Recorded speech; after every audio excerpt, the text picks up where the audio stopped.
मी साजिद अली पठाण, राष्ट्रवादी शहराध्यक्ष आणि माजी नगरसेवक आहे। गेल्या 2.5 वर्षापासून सांगली, मिरज आणि कुपवाडमध्ये जे महापालिकेमध्ये कामं मंजूर झाली ते कामं अजून झालेलं नाही आणि ज्या वेळेला महाआघाडीमध्ये फूट पडली त्यावेळेला महापौर काँग्रेसच्या नगरसेवकांना घेऊन महापालिका चालवला आणि ते चालवत असताना काँग्रेसवाल्यांनी राष्ट्रवादी आणि महाआघाडीच्या नावानं बोंबाबोंब करून जनतेची दिशाभूल करून काँग्रेसची सत्ता आणली।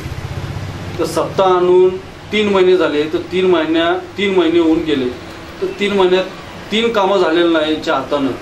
आणि आमचे नेते नामदार जयंत पाटील साहेब 2.5 वर्षात 500 कोटी निधी महापालिकेला आणून दिली। आज महापालिकेची अवस्था अशी आहे की महापालिकेत 1 रुपया नाही, तर हे काँग्रेसवाले काम कसं करणार?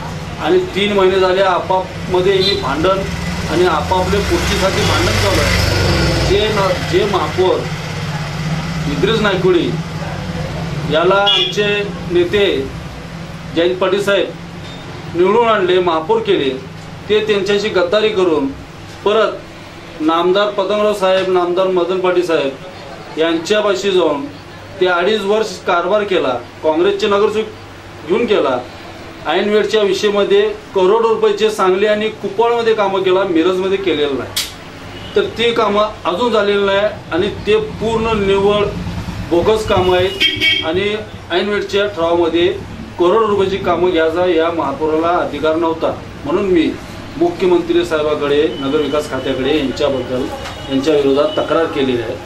तर आता 3 महिने झाले, 3 महिन्यात 3 कामं झालेलं नाही, खुर्चीसाठी एकमेक भांडल्यात, एकमेक आरोप करायलात। असंच यांनी 5 वर्ष काढणार काय?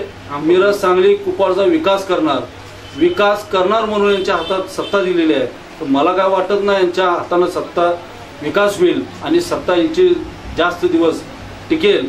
आणि काँग्रेसमध्ये या आता सध्या परिस्थितीमध्ये कोण कुणाचा नेता आणि कोण कुणाचा नगरसेवक हे कळायला तयार नाही आणि घोड्यासारखे हे सगळे नगरसेवक एकमेक भांडण चालू आहे यांचा। आता जनता आणि नागरिक निर्णय घ्यावं केला की या काँग्रेसवाल्यांना निवडून आणून आपण चांगलं केलंय काय, वाईट केलं काय, चूक केलंय। आज मिरजेची अवस्था जर बघितली की एक रस्ता मला चांगला आहे असं तुम्ही या काँग्रेसवाल्यांनी दाखवून द्यावं। मी